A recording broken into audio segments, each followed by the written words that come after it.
పెట్టాల్సినటువంటి పరిస్థితి ఉందని కూడా చెప్పాం. చెప్పిన రోజున అరే 2 నెలలకే రాష్ట్రపతి పరిపాలన అడుగుతారేంటి వీళ్ళు, లా అండ్ ఆర్డర్ ఎక్కడ ఫెయిల్ అయింది, అద్భుతంగా లా అండ్ ఆర్డర్ జరుగుతుంది కదా అనేటువంటి మాట మాట్లాడారు. నేను ఇవాళ మనవి చేస్తున్నా, పవన్ కళ్యాణ్ గారు ఏం మాట్లాడారు నిన్న, కొన్ని భాగాలు మనం తీసుకుందాం, అన్ని వద్దు.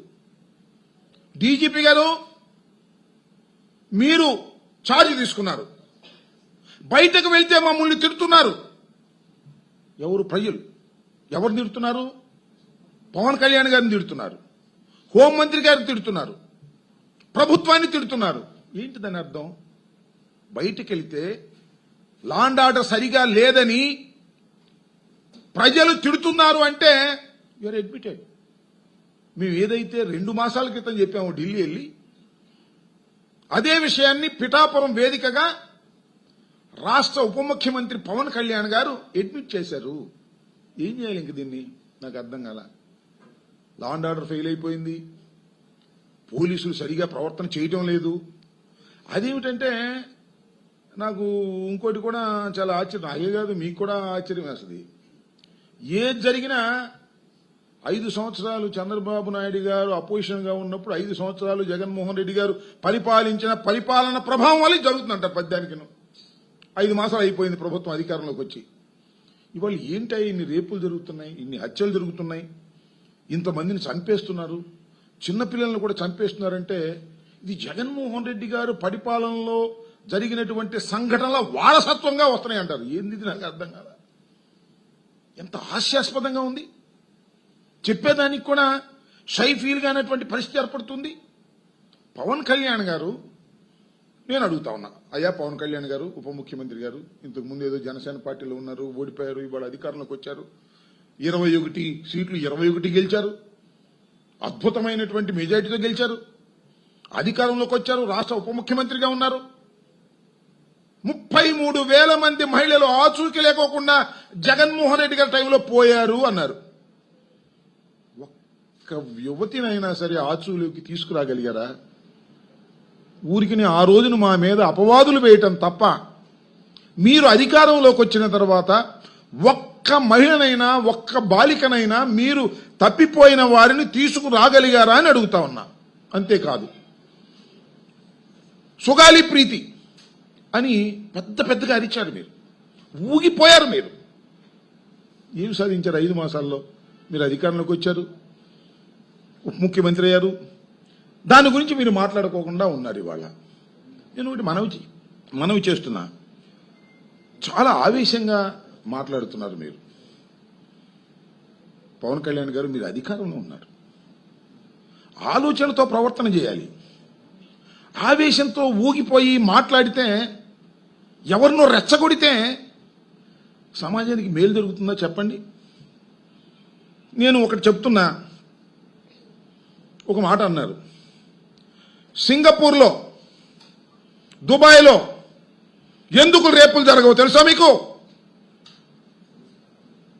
ఎందుకు జరగవంటే ఎవరైనా సోషల్ మీడియాలో పెడితే లాక్కొచ్చి ఎరగొట్టి కేసులు పెడతారు. ఇంకో మాట అన్నాడు, పోలీసుల్ని ఉద్దేశిస్తూ ఎవరైనా మా పేరు చెబితే బంధువులంటే మడత పెట్టి కొట్టమన్నాడు. What is this? ఈ రాష్ట్రంలో లా అండ్ ఆర్డర్ ఏంటి? మడత పెట్టి కొడితే ఎవరన్నా ఊరుకుంటారా? ఎవరినన్నా ఇంట్లోంచి బయటకు లాక్కొచ్చి కొడితే ఎవరన్నా ఊరుకుంటారా? పోలీసుల పని చేస్తారా? చెయ్యొచ్చా? ఐపీసీ ఏం చెప్తుంది అని పెద్దగా అరిశారు. ఐపీసీ ఏం చెప్తుంది? క్రిమినల్ ప్రొసీజర్ కోడ్ ఏం చెప్తుంది? భారత రాజ్యాంగం ఏం చెప్తుంది? ఎవరైనా నేరం చేస్తే ఆ నేరం మీద విచారణ చేసి కేసు పెట్టి కోర్టులో ప్రొడ్యూస్ చేయమంటుంది. అంతేనా? మడత పెట్టి కొట్టమంటదా? ఎరగొట్టమంటదా? నేను మనవి చేస్తున్నా, there are so many police officers, the most senior police officers, DGP గారు కూడా ఉన్నారు, ఐపీఎస్ ఆఫీసర్లు ఉన్నారు. వీళ్ళందరూకి మీరేం చెప్తున్నారు? నిర్లిప్తంగా ఉన్నారు. సిగ్గుండాలంటున్నా, ఫీల్ షై.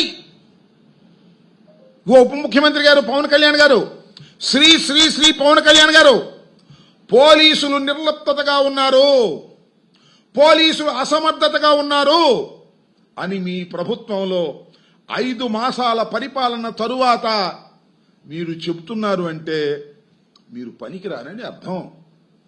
మీరు పరిపాలన మీకు అర్థం కాలేదని అర్థం. పరిపాలన మీకు చేత కాదని అర్థం. అధికారుల మీద, పోలీసుల మీద ఘీంకరించి, వారిని బెదిరించి ఏదో వాళ్ళ చేత తప్పుడు పనులు చేయించాలనేటువంటి ఒక తాపత్రయం మీలో ప్రతి మాటలోనూ కనిపిస్తుందనేది నా అభిప్రాయం, నా వాదనని కూడా మనవి చేస్తున్నా. పోలీసుల్ని తీసుకొచ్చి ఇరగొట్టమంటాడు. అదేమంటే నాకు చాలా ఆశ్చర్యం వేసిందండి. మీకు వేసిందో లేదో నాకు తెలియదు. నేనే హోంమంత్రి అయితే ఏందబ్బా, అయితే నువ్వు హోంమంత్రి అయితే ఏం చెప్పు అంటే అనిత కన్నా బ్రహ్మాండంగా చేస్తారా? అనిత గారి కన్నా డీజీపీలు మార్చేస్తారా? కొత్త పోలీసులు రిక్రూట్ చేసుకుంటారా? లేకపోతే జనసేన నాయకుల్ని డిఎస్పీలుగా పెడతారా, ఎస్పీలుగా పెడతారా? నేనేం హోంమంత్రిని అయితే ఇలా ఉండదు. ఎలా ఉంటుందో తెలుసా? ఆయన ఏంటి, స్వామి ఆదిత్యనాథ, యూపీ యోగి ఆనందన, యోగి ఆదిత్యనాథ్ అలా ఉంటుందంట. మరి ఆయన ఏం చేశాడు నాకు తెలియదు. యోగి ఆదిత్యనాథ్ యూపీ ముఖ్యమంత్రి గారు ఏం చేశాడు సార్ చెప్పండి? ఏం చేశాడు? అట్టా ఉంటుందంట. భయపెడుతున్నావా? బ్లాక్మెయిల్ చేస్తున్నావా? ఎవరిని బ్లాక్మెయిల్ చేస్తున్నావు? ఎవరిని భయపెడుతున్నావు? Come on tell me. ఏంటి ఈ చిత్రం ఏంటి? ఈ విచిత్రం ఏంటి? ఐపీఎస్ ఆఫీసర్నేమో మీరు ఐపీఎస్ చదువుకున్నారు, మీరు ఏం చేస్తున్నారని వాళ్ళు ప్రశ్నిస్తున్నారు, వాళ్ళ మీద ఎగబడుతున్నారు. ఇలాంటి మాటలు మాట్లాడేటటువంటి పరిస్థితి వచ్చింది. అదేమంటే పాపం నాకు అర్థం కాల, మన హోంమంత్రి గారు పాపం, ఆమెను చూస్తే నాకు కొద్దిగా జాలేస్తూ ఉంటుంది. పాపం డబాయిస్తూ ఉంటుంది మైకుల ముందు. విలేకరులు అడిగితే డబాయిస్తుంది. నేను ఇందాక ఎక్కడ చూసా, పవన్ కళ్యాణ్ గారు హోంమంత్రి ఫెయిల్ అయిందని ఎక్కడన్నాడు చూపించండి, ఏమండి చూపించండి అంటే పాపం ఎవరో చూపించాడు. పవన్ కళ్యాణ్ డైరెక్ట్ గా హోంమంత్రి గారు తన విధుల్లో ఫెయిల్ అయింది అని ఎక్కడ అనలేదు, కానీ ఖచ్చితంగా అదే అన్నాడు. కాదా చెప్పండి? నేనే హోంమంత్రిని అయితే అంటే అర్థం ఏంటి? నీ వల్ల కావట్లేదమ్మా, నేనైతే నా సంగతి చూపిస్తాను అనేది అర్థం. దీనిలో ఇంకేమైనా అర్థం ఉందా? నేనే హోంమంత్రిని అయితే తీసుకో, ఎవడు కాదన్నాడు? నువ్వే హోంమంత్రి తీసుకో. పోనీ మా జనసేన వాళ్ళు చెప్పినట్టు ముఖ్యమంత్రి తీసుకో స్వామి, మాకెవరు కాదన్నారు. అదేమంటే అంటాడు, మా కూటమిని చీల్చుదనుకుంటానేమో, చీలదు, కట్టగట్టుకున్నాయా బాబు. కూటమి మొత్తం కట్టగట్టుకునే ఉండండి. సమయం వచ్చినప్పుడు ఈ దేశంలో అత్యద్భుతమైన నాయకుడని పేరుగాంచినటువంటి ఎన్టీ రామారావును వాడగొట్టారు. నీ కూటమి కలిసి ఉంటే వాడగొట్టాల్సి వచ్చినప్పుడు ఆపుతారా ఏంటి? ఏకఛత్రాధిపత్యంగా పరిపాలించినటువంటి ఇందిరాగాంధీని వాడగొట్టారు. నీ కూటమికి పెద్ద గొప్పదా అంటే? సమయం వచ్చినప్పుడు కూటమిని కూకటి వేళ్లతో పెకలించి అవతల పారేస్తారు ప్రజలు, గుర్తుపెట్టుకోమని మనం చేస్తున్నా. మేమేమీ గోటికాడ నక్కలాగా ఉండవలసిన అవసరం లేదు అనేది ఈ సందర్భంగా నేను చెప్పదలుచుకున్నా. నేను మంత్రిగా చేశా, ఉపముఖ్యంత కాకపోవచ్చు, మీకన్నా కొద్దిగా అనుభవం ఉంది. కొద్దిగా జాగ్రత్తగా వ్యవహరించండి సార్. ఉప ముఖ్యమంత్రి గారు ఫస్ట్ టైం ఎమ్మెల్యే అయ్యారు, మంచి మెజారిటీతో కూటమిలో గెలిచారు, పిఠాపురంలో గెలిచారు. పిఠాపురంలో గెలిస్తే ఊగిపోతే ఏమి లాభం? ఊగిపోతా ఉంటే ఏం ప్రయోజనం అంటున్న? ఆవేశంతో ఊగిపోవటం వల్ల ఉపయోగమే లేదు సరిగదా, ప్రమాదం సమాజానికి. ఆలోచన చేయండి. ఇవన్నీ చెప్తూనే అంటాడు, మానవ హక్కుల కోసం ప్రాణత్యాగం చేసే మనిషిని అంటాడు. ఓ పక్కనేమో తీసుకొచ్చి కొట్టమంటాడు సింగపూర్లో లాగా, ఓ పక్కనేమో మానవ హక్కుల పరిరక్షణ కోసం ప్రాణాలు ఇస్తాడు. ఏంది ఇది? నాకు అర్థం. What is controversy? అసలు మీకు అర్థం అవుతుందా? అర్థం కాకోకుండానే మీరు మాట్లాడుతున్నారా? ఆలోచన చేసుకోండి. ఇది చాలా దుర్మార్గమైనటువంటి మాటలు మీరు మాట్లాడేటటువంటి ప్రయత్నం చేస్తున్నారు. ఇది చాలా దుర్మార్గమైనటువంటి విషయం అని కూడా మనవి చేస్తున్నాను. నేను ఒకటే చెప్తున్నా, మీరు చేయాల్సింది ఏంటి? మీరు అఫ్ కోర్స్ హోంమంత్రి కాకపోయినా there is a collective responsibility. అసలు పాపం ఆ మహిళ అనిత మీద పడతారేంటండి బాబు? అది లాండ్ ఆర్డర్ ఎవరి దగ్గర ఉంది? ఆమె దగ్గర ఉందా? పాపం ఆ హోంమంత్రి, పాపం మైకి ముందే హోంమంత్రి, ఆయన అసలు ఒక ఎస్పీని ట్రాన్స్ఫర్ చేసిద్దా, ఒక డిఎస్పీని ట్రాన్స్ఫర్ చేసిద్దా? అన్ని మన లోకేష్ బాబేగా ట్రాన్స్ఫర్ చేయించేది. ఎస్పీలని, డిఎస్పీలని, సిఐని కూడా, ఎమ్మెల్యేలు కూడా సంబంధం లేదు. పాపం పేరుకే ఆమె హోం మంత్రి కానీ హోంలో ఉండటం, మైక్ ముందుకు వచ్చి డబాయించడం తప్ప పాపం ఆమె దగ్గర ఏమీ లేనటువంటి పరిస్థితి ఉన్నదనేది తెలిసి కూడా నేను హోంమంత్రి అయితే దాని సంగతి చూస్తా, రాష్ట్రం సంగతి చూస్తాననేటువంటి మాటలు మీరు మాట్లాడుతున్నారు.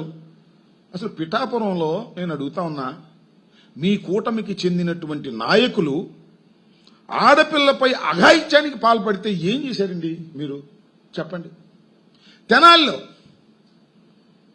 మీ మనోహర్ రిప్రజెంట్ చేస్తున్నటువంటి తెనాల్లో మీ కూటమి నాయకుడు రవిడీ షీటర్ దౌర్జన్యం చేసి ఒక అమాయకమైన దళిత మహిళను చంపేస్తే ఇంతవరకు 2 ముద్దాయిలను అరెస్ట్ చేయలేదే. పొన్నూరులో ఒక దళిత మహిళను చంపేస్తే దానికి సమాధానం లేదే. అక్కడ దాకా ఎందుకు? మీ ఎమ్మెల్యే గారు ఒక ఆయన పేరేంటి, ఆ డాక్టర్ గారి మీద దాడి చేశాడు, కొట్టాడు దళిత డాక్టర్ మీద. కేసు పెట్టారా? పెట్ల. ప్రాయచిత్తం అని ఒక రోజు దీక్ష చేసి కేసు ఎత్తేశారు. What is this? ఇదేనా లా అండ్ ఆర్డర్ మెయింటైన్ చేసేది పోలీసులు? అంటే పోలీసుల మీద మీకు ఎక్కడో ఏమిటో ఒకటి ఉన్నది. ఏముంది? మేము చెప్పినట్టు చేయట్లేదు వీళ్ళు, మేము కొట్టమన్నట్టు కొట్టలేదు వీళ్ళు. నేను మనవి చేస్తున్నా, all IPS officers including DGP గారితో కూడా మనవి చేస్తున్నాం. మీరు వంత వేస్తున్నారు, మేము చూసాం బాబు. వంత అయిపోతే మీకు ఆ పోస్ట్ ఉన్నది, మాకు తెలుసు. పోస్టుల కోసం కక్కుర్తి పడకండి. చట్ట ప్రకారంగా ప్రవర్తించకపోతే కాలం మిమ్మల్ని వెంట పడుతుందనే విషయాన్ని కూడా మర్చిపోవద్దని మనవి చేస్తున్నా. సోషల్ మీడియాలో పోస్టింగ్లు పెడుతున్నారంట. సోషల్ మీడియాలో పోస్టింగ్లు పెడితే వాళ్ళని సహించడానికి వీల్లేదంట. నేను మనవి చేస్తున్నానయ్యా, నేను ఒకసారి చూపిస్తా, ఎందుకంటే సిగ్గుగా ఉంటుంది. మమ్మల్ని సోషల్ మీడియాలో ఎంత తిడుతున్నారే, జగన్మోహన్ రెడ్డి గారిని ఎంత తిడుతున్నారే. తిట్టలేదా జగన్మోహన్ రెడ్డి గారిని? భారతమ్మ గారిని తిట్టట్లేదా? అరే, నాకు ప్రభుత్వం అధికారంలో ఉన్నప్పుడు మా పిల్లల్ని సోషల్ మీడియాలో తిట్టారండి పవన్ కళ్యాణ్ గారు. తెలుగుదేశానికి సంబంధించిన వాళ్ళు సోషల్ మీడియాలో అదుపు లేదు. ఇవాళ కూడా ఏదో వైసీపీ వాళ్లే సోషల్ మీడియాలో తిడుతున్నారని కాదు, అదుపు లేదు, చెప్పుకోవడానికి సిగ్గుపడుతున్నాం. నిన్నగాక మొన్న మా మాజీ మంత్రివర్యురాలు సోషల్ మీడియాలో మమ్మల్ని అన్యాయంగా మాట్లాడుతున్నారని రిపోర్ట్ ఇచ్చింది రజనీ గారు. What action you have taken? ఏం యాక్షన్ తీసుకున్నారని అడుగుతా ఉన్నా. నేను కూడా ఊగిపోనా యాక్షన్ తీసుకోలేదని? మీ ప్రభుత్వం మా మహిళ మీద, మాజీ మంత్రివర్యులు ఆమె మీద సోషల్ మీడియాలో ఇష్టం వచ్చినట్టుగా మాట్లాడుతుంటే చూడలేదా నువ్వు? చూడవా? చెప్పండి పోనీ, మేము పంపిస్తాం. మీ ఫోన్ నెంబరు, మీ పిఏ ఫోన్ నెంబర్ ఇస్తే సోషల్ మీడియాలో ఎంత దుర్మార్గంగా తెలుగుదేశానికి, కూటమికి సంబంధించినటువంటి వ్యక్తులు మా మహిళల్ని, మాకు సంబంధించిన మహిళల్ని ఏ విధంగా మాట్లాడుతున్నారో చూపిస్తాం. అది కూడా అంటే తెలుగుదేశం వాళ్ళ మీద కూడా మాట్లాడుతున్నారు. ఇది ఒక పెద్ద సోషల్ మీడియా యుగం వచ్చేసి ఏదో మాట్లాడుతున్నారు. వాళ్ళందరి మీద కక్ష తీర్చేసుకోవాలంట, వాళ్ళందరూ ఎరగొట్టి పారేయాలంట అనేటువంటి పద్ధతుల్లో మీరు మాట్లాడేటువంటి మాటలు చూస్తున్నప్పుడు కొంత బాధ కలుగుతుందనే విషయాన్ని కూడా ఈ సందర్భంగా నేను చెప్పదలుచుకున్నా. ఇవాళ కూటమి ప్రభుత్వం వచ్చిన తర్వాత 78 మంది మహిళలు, బాలికల మీద అత్యాచారం. 78 5 మాసాల్లో 78 మంది మీద దాడులు జరిగాయి, రేపులు జరిగాయి, హత్యలు జరిగాయి. మీరు మాత్రం మాట్లాడరు. ఏదో వచ్చి హోంమంత్రి మీద ఊగిపోవటమో, లేకపోతే మరొకరి మీద ఊగిపోవటమో, డీజీపీ మీద ఊగిపోవటమో, ఐపీఎస్ల మీద ఊగిపోవటమో, ఇలా ఊగిపోయేటటువంటి ప్రవర్తన మీరు చేస్తుంటే మాకు ఏం చేయాలో అర్థం కావట్లా. మీరు చాలా పెద్దవారు, కాదంటానికి వీల్లేదు, ఎందుకంటే చాలా పెద్ద మెజారిటీతో గెలిచారు. వయసులో మాకన్నా పెద్దవారు కాకపోవచ్చు, పవర్ ఉన్నవారు, బ్రహ్మాండమైన ఫాలోయింగ్ ఉంది, సినిమా ఫాలోయింగ్. మీరు మాట్లాడుతుంటే మాకు ఏం చేయాలో అర్థం కానటువంటి పరిస్థితులు ఉన్నాయని కూడా ఈ సందర్భంగా నేను మనవి చేస్తున్నా. ఇవన్నీ జరుగుతూ ఉంటే పాపం ఆయన ఊగిపోయి మన హోంమంత్రి గారి మీద మాట్లాడారు, లేకపోతే డీజీపీ మీద మాట్లాడారు, ఐపీఎస్ మీద మాట్లాడారు. పాపం వాళ్ళ పోస్టింగ్ కోసం వాళ్ళు తిప్పలు పడుతున్నారేమో తెలియదు, కానీ వాళ్ళు కాస్త అవసరమైతే తిరగబడి మాట్లాడాల్సిన పరిస్థితి కూడా ఉంది. మాట్లాడరు, అది వేరే అంశం ఇవాళ ఉన్నటువంటి పరిస్థితుల్లో. ఇవన్నీ చూస్తే హోంమంత్రి గారు అంటది, పవన్ కళ్యాణ్ గారి అన్ని కూడా చూశానండి, ఆయన చాలా పాజిటివ్ గా మాట్లాడాడు, నన్నేం అనలేదు, అసలు నేను ఫెయిల్యూర్ అయ్యాను ఎక్కడన్నాడు, అంతా ఒట్టిదేనో అని సర్దుకోక ఏం చేసింది, సర్దుకోపోతే రాజీనామా చేయాలి, అంతే కదా. పవన్ కళ్యాణ్ గారు నన్ను అసమర్థురాలు, నీకు పట్టు లేదు అని అన్నాడు అనేది ఒప్పుకుంటే ఆ మరుసటి రోజునే పాపం ఆ మహిళ అనిత గారు రాజీనామా చేయాల్సినటువంటి పరిస్థితి ఏర్పడుతుందనే విషయాన్ని మనం గుర్తుపెట్టుకోవాలని మనవి చేస్తున్నాం. ఆమె అంది, నేను ఎవరో కాదు, నేను ఇక్కడ కామెంట్ చూస్తున్నా, పోలీస్ శాఖ నిర్లిప్తత నుంచి బయటకు రావాలి. అందెవరో తెలుసా? సాక్షాత్తు రాష్ట్ర హోంమంత్రి గారు. పోలీసు శాఖ నిర్లిప్తత నుంచి బయటకు రావాలి, ఇది ఒక్కటి చాలండి మొత్తం టోటల్ గా ఎంత ఫెయిల్ అయిపోయారో.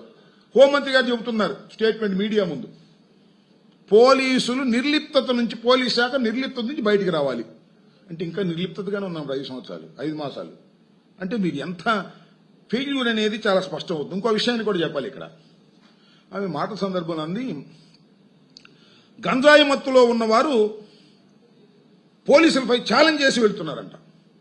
గంజాయి మత్తులో ఉన్నవారు పోలీసుల మీద ఛాలెంజ్ చేసి వెళ్తున్నారంట. అవ్వా, ఏమన్నా అర్థం ఉందా?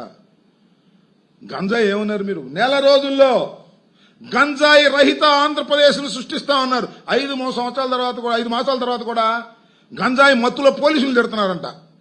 నేరగాళ్లు ఏం చేస్తున్నారా మీరు? గుడ్డి గుర్రాలకు పళ్ళు నవ్వుతున్నారా? హోంమంత్రి గారు, డిప్యూటీ సీఎం గారు, ఏంటి మాటలు?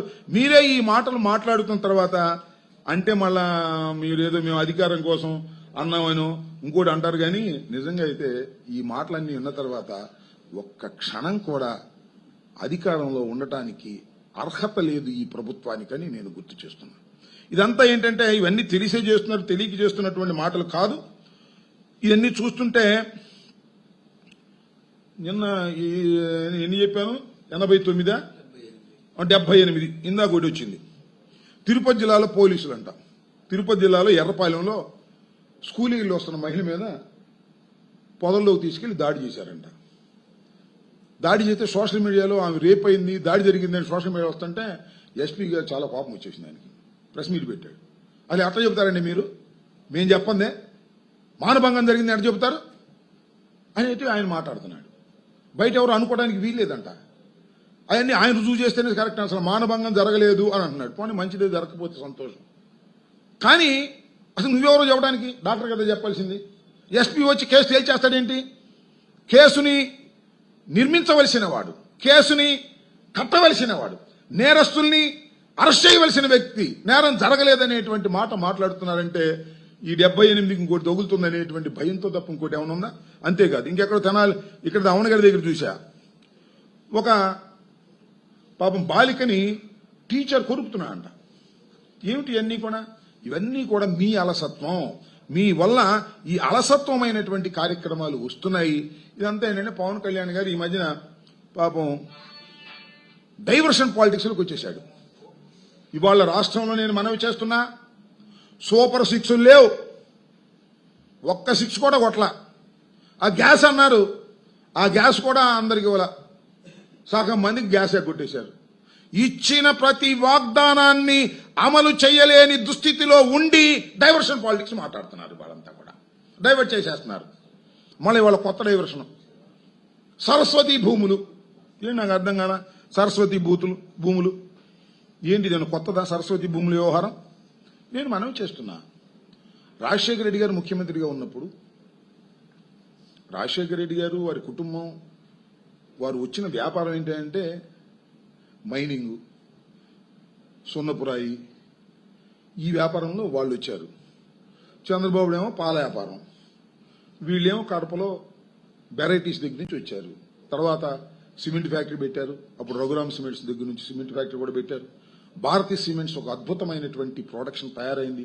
అనేక మందికి ఉపాధి కల్పించేటటువంటి అంశం ఇవాళ భారతదేశంలోనే భారతీ సిమెంట్స్ అంటే మంచి పేరు ప్రఖ్యాతులు గాంచినటువంటి ఒక సంస్థ సిమెంటు అనేది అందరికీ తెలిసినటువంటి సత్యం. అలాగే మన పల్నాడులో కూడా సరస్వతి కంపెనీకి సంబంధించి ఒక సరస్వతి పవర్ అని పెట్టి ఒక సిమెంట్ ఫ్యాక్టరీని నిర్మించాలనేటువంటి ఉద్దేశంతో రాజశేఖర రెడ్డి గారు ముఖ్యమంత్రిగా ఉన్నప్పుడు తలంచి భూములు సేకరించుకున్నారు. అదేదో భూములు సేకరించుకున్నారంటే మీరేమి ఆశ్చర్యపోకండి. భూములేమి ఏమి ప్రభుత్వం నుంచి కేటాయించుకున్న భూములు కావు ఇవన్నీ కూడా సరస్వతి ఫ్యాక్టరీకి సంబంధించినటువంటి భూములన్నీ కూడా సుమారు 1184 ఎకరాల భూములు వివిధ మండలాల్లో డబ్బులిచ్చి కొని రిజిస్ట్రేషన్ చేయించుకున్నటువంటి భూములు. ఇది ప్రభుత్వం కేటాయించినటువంటి భూములు కాదు, ప్రభుత్వం ఊరికినే దానం చేసినటువంటి భూములు కాదు.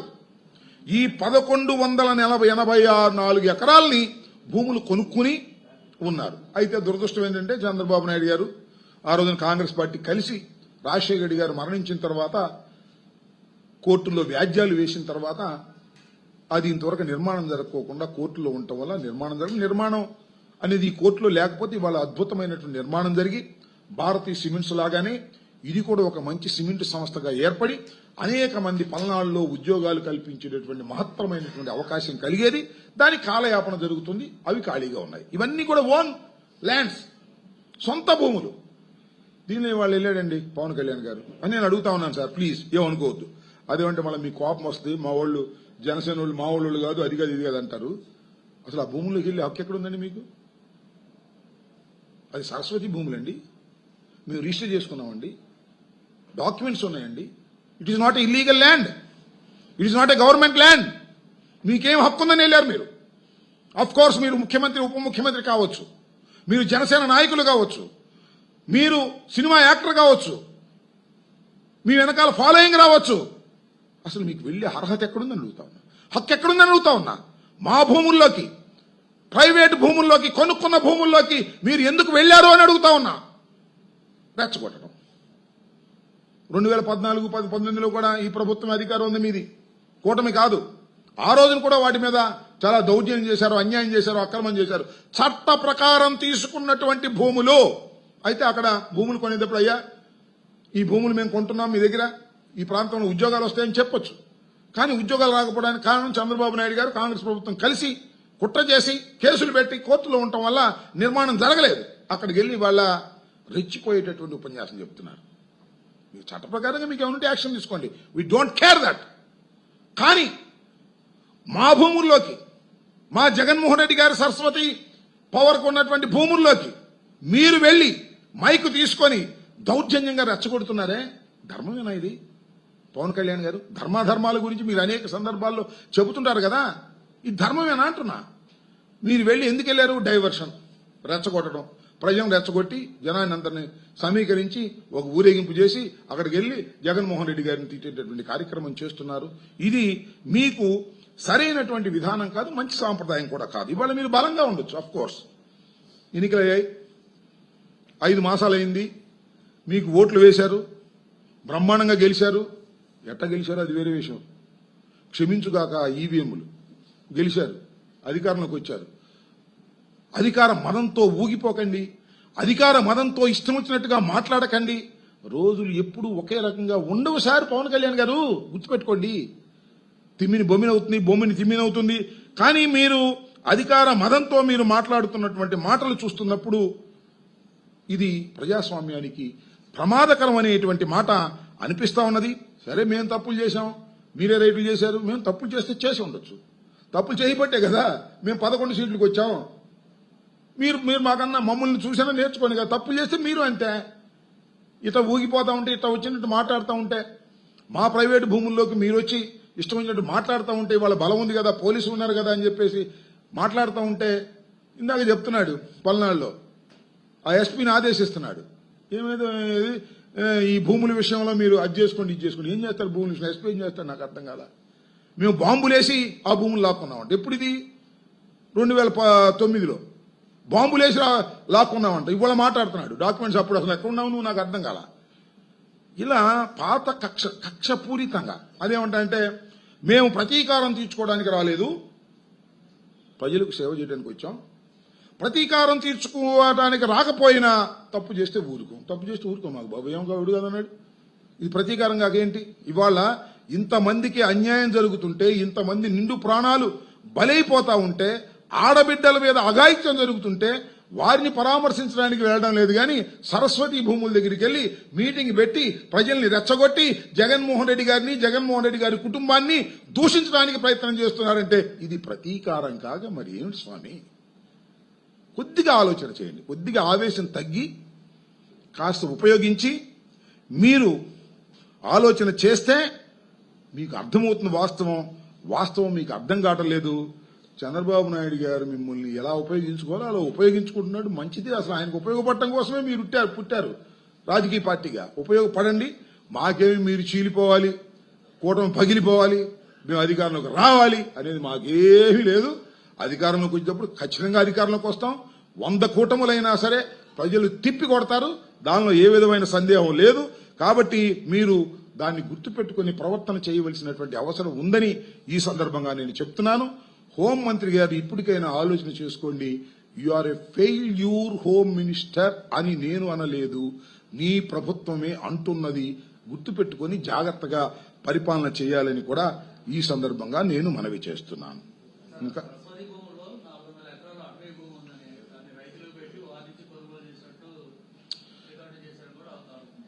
100 ఆరోపణలు చేస్తారు. నేను అర్థం కావట్లా. నేను చెప్పదలుచుకుంది పవన్ కళ్యాణ్ గారికి, మీరేదో ఆరోపణ చేశారు, అయ్యో అసైన్ భూములు ఉన్నాయని, అయ్యని ఉన్నాయని. ఎప్పుడైనా నాకు అర్థం కాలేదు. ఇవాళ గుర్తొచ్చిందా మీకు? మీ కూటమి ప్రభుత్వం కాబట్టి చంద్రబాబు ప్రభుత్వం 14 నుంచి 19 వరకు ఉందిగా. ఆ రోజున ఏం చేశారు మీరు? ఇవాళ ఏదో దానికి దీనికి ముడేసి దీన్ని ఏదో గందరగోళం చేయాలనేటువంటి ఒక ప్రయత్నం మీరు చేస్తున్నట్టుగా అర్థమవుతుంది. ఇది ప్రతీకార ధోరణితో మీరు ప్రవర్తిస్తున్నారు. దీన్ని ప్రజలు సహించాలని కూడా ఈ సందర్భంగా నేను మనవి చేస్తున్నాను. ఇంకా అయిపోతే ఇంకొక విషయాన్ని కూడా చెప్పాలి. ఇంకో విషయం ఏంటంటే, నిన్న నేను తిరుమల తిరుపతి దేవస్థానంలో శ్రీ వెంకటేశ్వర స్వామిని దర్శించుకోవాలనేటువంటి ఉద్దేశంతో నిన్న నేను తిరుపతి వెళ్ళాను. ఆ తిరుపతి వెళ్ళిన తర్వాత నా మీద చాలా విషయాలు మాట్లాడేటువంటి ప్రయత్నం చేశారు. ఒకటి, సీఎం రమేష్ గారు నాతో పాటు దర్శనానికి వచ్చారు. ఆయన, అలాగే భానుప్రకాష్ రెడ్డి గారు భారతీయ జనతా పార్టీకి సంబంధించిన ఆయన, ఇంకా ఆయన ఎవరో పొద్దున జనసేన నాయకుడు ఇంకా ఆయన ఎవరో కూడా మాట్లాడారు. పాపం వీరు మాట్లాడినటువంటి ధోరణి నేను చూస్తే అనిపిస్తుంది ఏంటంటే, కొండ మీద జరిగినటువంటి ఒక విషయాన్ని రాజకీయంగా దాన్ని వాడుకోవాలని, రాజకీయంగా నా మీద బురద జల్లాలనేటువంటి ప్రయత్నమే కనిపిస్తుంది తప్ప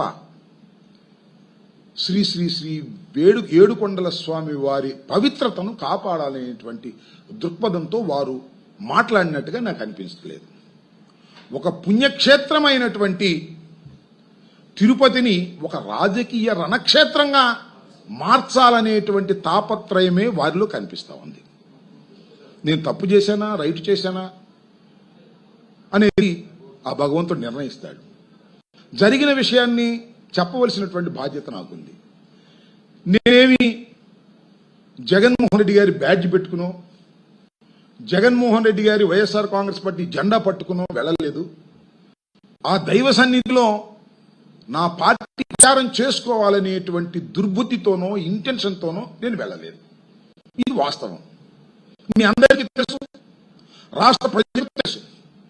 నేను నా డ్రెస్సులో ఎప్పుడు కూడా ఇక్కడ జగన్మోహన్ రెడ్డి గారి బొమ్మ, దానితో పాటుగా నవరత్న, దట్ ఈస్ మై కమిట్మెంట్. నా పార్టీ పట్ల, మా నాయకుడి పట్ల నాకున్నటువంటి కమిట్మెంట్. దీన్ని దేవాలయంలోకి వెళ్లేటప్పుడు దీన్ని బహిర్గతం చేయకూడదు అనేటువంటి ఒక సాంప్రదాయం నాకు తెలుసు. అందువల్ల ఏం చేస్తా అంటే, నేను ఎప్పుడు వెళ్ళినా ఇలా వేసుకుంటా, ఇలా వేసుకొని ఇక్కడ పిన్నీసులు పెట్టుకుంటా, పిన్నీసులు పెట్టుకుని నేను వెళ్తా. ఎక్కడ కనపడదు కదా, ఎవరికి కనపడదు. నిన్న ఏం జరిగిందంటే, బయటకు వచ్చిన తర్వాత ఇది తీసేశా. చూశారు, చేస్తున్నారని నాకు అర్థం కాదు. ఇంక ఈ సమస్యలు ఏమీ లేనట్టు రాష్ట్రంలో అంబటి రాంబాబు హల్చల్ చేశాడంటాడు ఒక ఆయన. ఆయన ఎవరో అంబటి రాంబాబు, ఆంబోతు రాంబాబు అంటాడు. దీనికి ఆంబోతికి సంబంధం ఏంటారా మొగడ, నాకు అర్థం కాదు. అరగంట గంట అంటారు, అరగంటకి గంట దేవుడి సన్నిధిలో ఉన్నదానికి అరగంట. అంబోతు రాంబాబు ఏంటి జనసేన నాయకుడు. నేను కూడా మీ గురించి మాట్లాడి ఏంటి అసలు మీ ఉద్దేశం ఏంటంటే మీ దృష్టి రాంబాబు నాలరాజు చేయాలి. చేసుకోండి రా బాబు. కొండ దిగిన తర్వాత ఆ సీఎం రమేష్ అక్కడే మాట్లాడాడు. ఏమండి సీఎం రమేష్, నాకు తెలియదుతాను, నేను చొక్కాలు మార్చి మీరు పార్టీలు మార్చినట్టు ఒకే చొక్కా నాది, ఒకే బొమ్మ నాది. కాకపోతే మీరేంటంటే చొక్కాలు మార్చినట్టుగా పార్టీలు మార్చేస్తారు. చంద్రబాబు దగ్గర మళ్ళా తెలుగు మన భారతీయ జనతా పార్టీలోకి వెళ్ళి చంద్రబాబు నాయుడు క్షేమం కోసం మీరు ఎన్నో రకాల నా కమిట్మెంట్ ఉన్నటువంటి నాయకుడిని నేను రాజకీయాల్లో వచ్చిన దగ్గర నుంచి ఇప్పటి వరకు కూడా రాజశేఖర రెడ్డి కుటుంబం అంటే ఉన్నాను తప్ప ఎక్కడ వెళ్ళలేదు. కమిట్మెంట్తో నేను ఇక్కడ వేసుకుంటాను, అది నా ఇష్టం. అయితే ఇది వెళ్ళి అక్కడ ప్రచారం చేయకూడదు నాకు తెలుసు. కాబట్టి పొరపాటు జరిగిన దాన్ని నాకు పొరపాటు అంటే నేను సరిదిద్దుకుంటా. అట్ట కాదంట, నేను ఆంబోతు రాంబాబుని అంట, రాంబాబుని అంట, అరుస్తున్నాడు. మీ కోపం ఏంటి? నేను పవన్ కళ్యాణ్ మీద విమర్శ చేస్తాను, నేను చంద్రబాబు నాయుడు విమర్శ చేస్తాను అనే కదా మీ కోపం. అంతేగాని వెంకటేశ్వర స్వామి దీనికి ఇదా పెట్టుకెళ్ళాడు ఇది తప్పు అంటే సింపుల్గా మాట్లాడితే దానికి సమాధానం చెప్తా. కానీ వాళ్ళందరికీ నాకు సమాధానం చెప్పాల్సిన అవసరం లేదు. వాళ్ళు స్వార్థపరులు, రాజకీయ నాయకులు, రాజకీయంగా నన్ను భ్రష్టు పట్టించడానికి చేయడానికి వచ్చారు. అయితే ఇక్కడ నేను ఇలా వేసుకు వెళ్ళటం, ఇది అక్కడ కనిపించటం నాది తప్పే అయి ఉండొచ్చు. తప్పు అయినప్పుడు తప్పును తప్పుగా అంగీకరించకపోవటం పొరపాటు.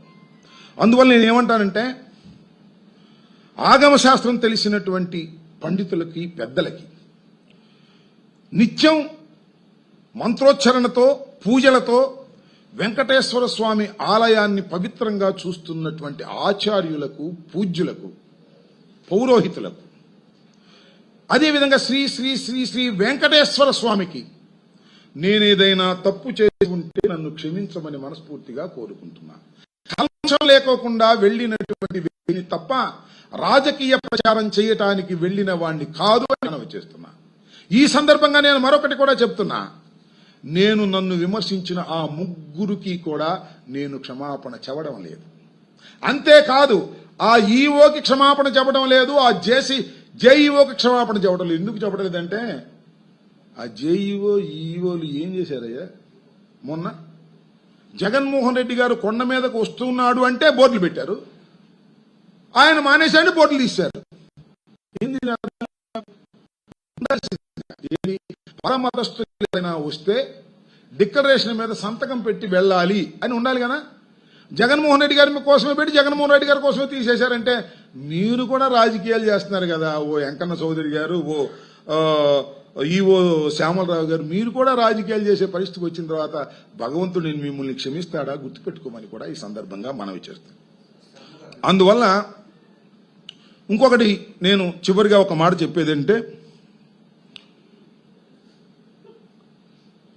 మంత్రహీనం, క్రియాహీనం, భక్తిహీనం జనార్దన యత్పజితం మాయాదేవ పరిపూర్ణ తదాస్తు.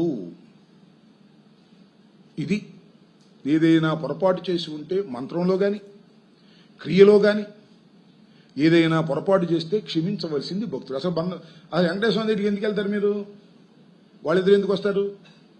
ప్రసాదం కోసం వెళ్తామా? దేవుణ్ణి చూడటానికి వెళ్తామా? ఎందుకోసం వెళ్తాం?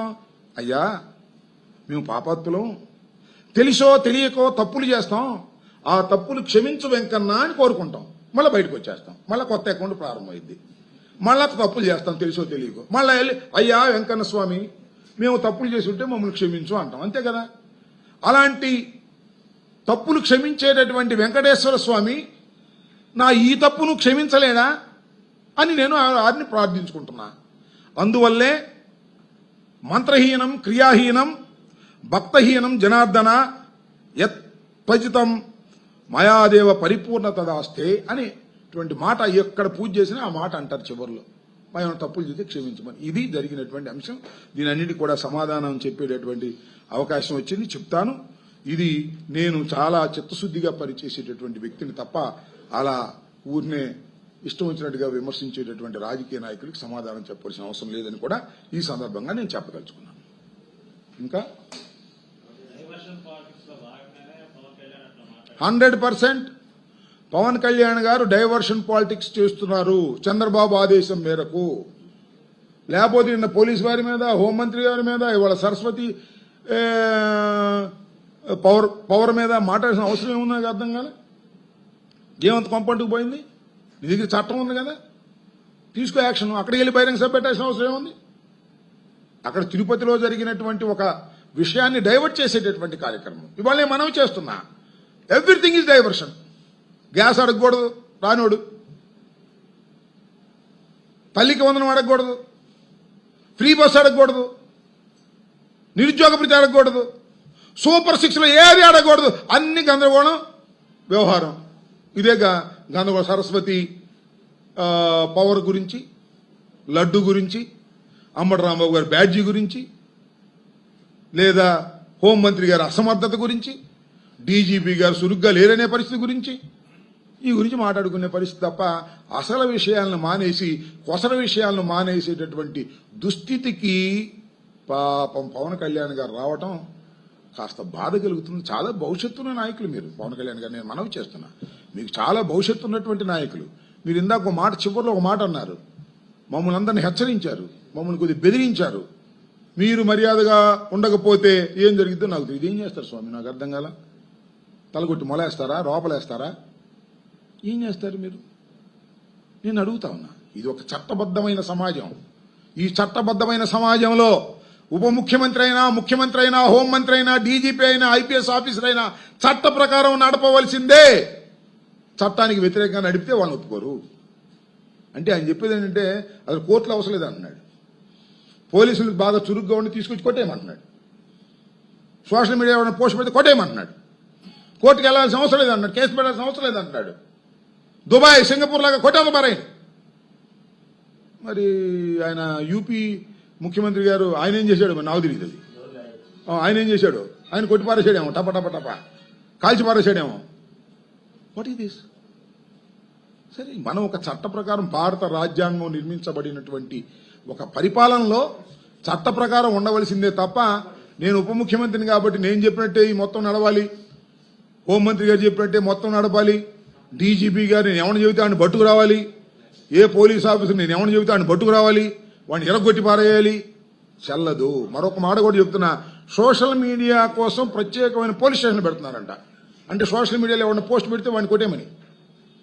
నేను మీ వల్ల కాదని చెప్తున్నా. సోషల్ మీడియాలో ఏమైనా పోస్టులు పెట్టదలుచుకున్నప్పుడు, ధర్మంగా ఉన్నప్పుడు, న్యాయంగా ఉన్నప్పుడు పోస్టులు పెడతారు, పెట్టాల్సిందే. సోషల్ మీడియాలో చట్ట వ్యతిరేకంగా పెడితే యూ టేక్ యాక్షన్. ఎవరి మీదైనా, నా మీదనే తీసుకో, తప్పలేదు. సోషల్ మీడియా మొత్తాన్ని కంట్రోల్ చేస్తారంటే హూ ఆర్ యూ? అది మానవ సమాజంలో వస్తున్నటువంటి పరిణామ క్రమం. అది సోషల్ మీడియా అనేది. సోషల్ మీడియాలో కావాల్సింది మాట్లాడతారు. ఎంతమంది మాట్లాడలేదు? తప్పుగా మాట్లాడితే, ఎదుటివాడి హక్కుల్ని హరించే విధంగా మాట్లాడితే యూ టేక్ యాక్షన్. అంతే తప్ప ఆ పేరు మీద ఎవరిని పడితే ఆయన తీసుకెళ్ళి లోపలెత్తే ఊరుకుంటారా? చట్టాలు లేవా? కోర్టులు లేవా? న్యాయస్థానాలు లేవా? గుర్తుపెట్టుకోమని మనవి చేస్తున్నా. ముందయ్యా నేను మనవి చేస్తున్నా, ఈ రాష్ట్రంలో ఆడబిడ్డల మీద అన్యాయం జరుగుతుందయ్యా. ముచ్చుమరిలో బాలిక, చిన్న బాలికను రేప్ చేసి ఏ పాటుగా పట్టిసి కృష్ణానదిలో పడేసి పట్టుకోలేదు ఇంతవరకు, దిక్కులేదు ఇంతవరకు. నవ్వాలి మీరు, సిగ్గుపడాలి మీరు. పవన్ కళ్యాణ్ గారు సిగ్గుపడాలి. 33,000 మంది మహిళలు అదృశ్యం అయిపోయారని గొంతు చించుకుని అరిచారే మేము అధికారంలో లేనప్పుడు, ఉన్నప్పుడు. ఇవాళ ఇలా జరుగుతుంటే ఏం చేస్తున్నారా మీరు? ఊరిని ఆవేశపడి ఊగిపోతే ఏమని చెప్పు. Not at all correct. కాస్త మీరు ఆలోచన చేయండి. సరే, మీరు ఊగిపోతే ఊగిపోవడం మాకేం అభ్యంతరం లేదు, కానీ ఎంత ఊగినా కాస్త జాగ్రత్తగా పరిపాలనలో ఉన్నారు మీరు. ఆవేశాన్ని తగ్గించుకోండి, చక్కగా పరిపాలన చేయండి. మళ్ళా ప్రజలు మీకు ఓట్లేసేటట్టు చేసుకోండి తప్ప ఇదే మాకు చివరి ఛాన్స్ కొట్టిపారేస్తామంటే శ్రీమద్ రమారమణ గోవిందే. ప్రజలు కూడా అన్ని గుర్తుపెట్టుకుని ఉంటారనే విషయాన్ని కూడా గుర్తు. అదే కోడెల శివప్రసాద్ గురించి పాపం ఆయనకి తెలియదు. ఇవాళ మా పార్టీ వేధించడం సంగతి దేవుడెరుగు. పవన్ కళ్యాణ్ గారు, మా పార్టీ వేధించలేదు, మీకు తెలియదు, నాకు బాగా తెలుసు. ఇవాళ ఆయన విగ్రహాన్ని నర్సాపేటలోనంట ఒక ఎక్కడ పెడతా అంటే పెట్టలేదంట. ఎవరు? మేం కాదు, తెలుగుదేశం వాళ్ళే. అంత మూట కట్టి బాత్రూమ్ దగ్గర పెట్టారంట. దాని సంగతి చూడు. ఇవాళ నీకేదో సొంత దొరికింది కదా నరసరావుపేట మీద వెళ్తూ అది ఎవడో చీట్ రాసివ్వగానే చెప్పేశారు పవన్ కళ్యాణ్ గారు. ఇవాళ నరసరావుపేటలో కోడెల శివప్రసాద్ గారి బొమ్మను ఆవిష్కరిస్తామంటే ఒప్పుకోలేదని తెలుగుదేశం వాళ్ళు. మరి ఏంటో మరి నాకు అర్థం కాల. ఆ బొమ్మను తీసి మూట కట్టి ఒక బాత్రూమ్ దగ్గర పడేశారంట. అవునో కాదో ఎంక్వైరీ చేసుకోండి పవన్ కళ్యాణ్ గారు, ఎంక్వైరీ చేసుకోండి. అది నిజమైతే తప్పు మమ్మల్ని అనకూడదు, దానికి మీరు సమాధానం చెప్పాలి. మేము ఎరాజ్ చేయటం ఏంటి? చనిపోయిన వారిని అడ్డం పెట్టుకుని రాజకీయం చేయాలనుకుంటే అది మీ ఇష్టం. ఎవరో చెప్పిన మాటలు మీరు చెప్తున్నారు, మీకు తెలియదు. మాకు విషయాలేం తెలుసు. మీ ఎవరిని హెరాస్ చేయలేదు. దానికి కారణాలు వేరే ఉన్నాయి చనిపోవడానికి. ఆ కారణాలు అనేక సార్లు నేను చెప్పాను. యూట్యూబ్లో కొట్టండి, వస్తుంది, దాన్ని చూడండి తప్ప అనవసరంగా ఎవడో చీటీ రాసిస్తే మీ ఇష్టం వచ్చినట్టుగా మాట్లాడేటువంటి కార్యక్రమం చేయటం వల్ల మీరే దెబ్బతింటారు. మీ మీద అవగాహన రాహిత్యం కలిగినటువంటి వ్యక్తిగా ప్రజలు, మీ అభిమానులు కూడా నిర్ణయించుకుంటారు. గుర్తుపెట్టుకోండి, మీరేమీ చీలిపోవద్దబ్బా. కూటమిగానే ఉండండి. చంద్రబాబుని 2 కాళ్ళు భుజానేసుకుని మొయ్యండి, మాకేం అభ్యంతరం లేదు. పోయేటప్పుడు మీరు ఎంతమందిని మోసినా తిప్పి బంగాళాఖాతంలో కొడతారు ప్రజలు, మేం కాదు. గుర్తుపెట్టుకోండి, మీరు మోస్తూనే ఉండండి. కలకాలం చంద్రబాబుని మోస్తూనే ఉండండి పవన్ కళ్యాణ్ గారు. ఇది మా ఆశీర్వాదం, మాకేం అభ్యంతరం లేదు.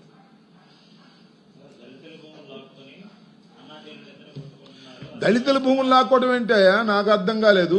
మేము కొన్నామయ్యా స్వామి. ఆ 11,000 భూములు కొని రిజిస్టర్ ఆఫీసులో రిజిస్టర్ చేసుకోబడినటువంటి భూములు. ఎన్ని సంవత్సరాల క్రితం? 14 సంవత్సరాల క్రితం. ఇవాళ వచ్చి మాట్లాడుతున్నాడు ప్రతీకారం, కక్ష జగన్మోహన్ రెడ్డి గారి మీద ఇష్టం వచ్చినట్టుగా మాట్లాడుతున్నారు. తప్పు నాయనా. నేను మనవి చేస్తున్నా, అక్కడ హైదరాబాద్లో ఎకరాలు ఆక్రమించుకుని పెద్దవి కట్టుకున్నారు ఒక ఆయన, చిట్ ఫండ్ కంపెనీలు పెట్టి. ఇక్కడ చిట్ ఫండ్ కంపెనీలో మోసాలు చేస్తున్నాడు ఒక ఆయన, పాపం చచ్చిపోయాడే. ఆయన సంగతి చూడు, ఆయన మాట్లాడు. ఇవాళ హైకోర్టులో కూడా ఉంది, హైదరాబాద్ హైకోర్టులో ఉండవల్లి అరుణ్ కుమార్ గారు వేశాడు కేసు, నడుస్తుంది. నేను అర్థం చేసుకోండి, మార్గదర్శి ఫైనాన్షియర్స్ చట్ట వ్యతిరేకంగా చేస్తున్నారు. వాళ్ళేం మాట్లాడు, ఆయన మాట్లాడితే ఊరుకోరు. మేము లోకువ పవన్ కళ్యాణ్ గారికి. చంద్రబాబు నాయుడు గారు భుజాల మీద ఎక్కించుకున్నాడు కదా, ఈయన మోస్తున్నాడు. మొయ్, ఎంతకాలం మోస్తావు? మొయ్, మాకేం అభ్యంతరం లేదు. కలకాలం మొయ్, మాకేం అభ్యంతరం లేదు. నువ్వు ఆయన్ని మొయ్యాల్సిందే. మీ ఇద్దరూ కలిసి డైరెక్ట్ గా బంగాళాఖాతంలోకి వెళ్లాల్సిందే. అది జరిగేది ఖాయం. 5 సంవత్సరాల తర్వాత మీ పరిపాలన 5 మాసాలకే ఇంత రోత వేసిపోయిందే. ఇంకా 5 సంవత్సరాలకి ఎంత రోత వేసిపోద్దో నేను ప్రత్యేకంగా చెప్పాలా? ఊరిని ఆవేశపడకండి, కాస్త ఆలోచించుకోండి. అసలు మీరు విప్లవకారులో లేక సనాతన ధర్మాన్ని పాటించేవారో తేల్చుకోండి ముందు. నేను మొన్న కూడా చెప్పాను, సనాతన ధర్మం డ్రెస్ చేశాడు, గుర్తుందిగా మీకు? ఏమన్నాడు ఆయన? సనాతన ధర్మం కోసం పోరాడుతా, ప్రాణత్యాగం చేస్తా. వా, సనాతన ధర్మం కోసం పోరాటం ఎందుకు, ప్రాణత్యాగం చేయటం ఎందుకు? ఏమన్నా అర్థం ఉందా? సనాతన ధర్మాన్ని రక్షిస్తాను నాయన, దాన్ని కాపాడుతాను బాబు. ఇది సనాతన ధర్మం యొక్క లక్షణం. పోరాడతా, ప్రాణత్యాగం చేస్తా అంటే ఇది విప్లవకారుడు లక్షణం. విప్లవకారుడు సనాతన ధర్మానికి సంబంధించి డ్రెస్ చేసుకున్నాడు, అంతే, సింపుల్. విప్లవకారుడు సనాతన ధర్మం డ్రెస్ చేసుకుని విప్లవ డైలాగులు చెబుతున్నాడు. కొద్దిగా కన్వర్ట్ అవ్వండి ప్లీజ్. సనాతన ధర్మం వైపు కొద్దిగా ఆవేశం తగ్గించుకుని, ఏదో ఉల్లిపాయ తినుకోకుండా, కారం తినుకోకుండా, మాంసం తినుకోకుండా ఇది తగ్గించుకుని సనాతన ధర్మం వైపు వెళ్ళండి, మిమ్మల్ని గౌరవిస్తాం. డ్రస్సు సనాతన ధర్మం, మనసు విప్లవకారుడు. ఆవేశం తప్పు నాయన పవన్ కళ్యాణ్ గారు. క్షమించండి మిమ్మల్ని, అంటే మళ్ళీ రెచ్చగొట్టి మా మీద చేయమాకండి. మీరంటే మాకు భయం, ఎందుకంటే రెచ్చగొడతారు, అప్పుడప్పుడు చెప్పులు చూపిస్తారు, ఎన్ని చాలా గందరగోళాలు చేస్తారు. కొద్దిగా మీరు ఇప్పుడు పవర్లో ఉన్నారు, నేను ఇందాక చెప్పాను.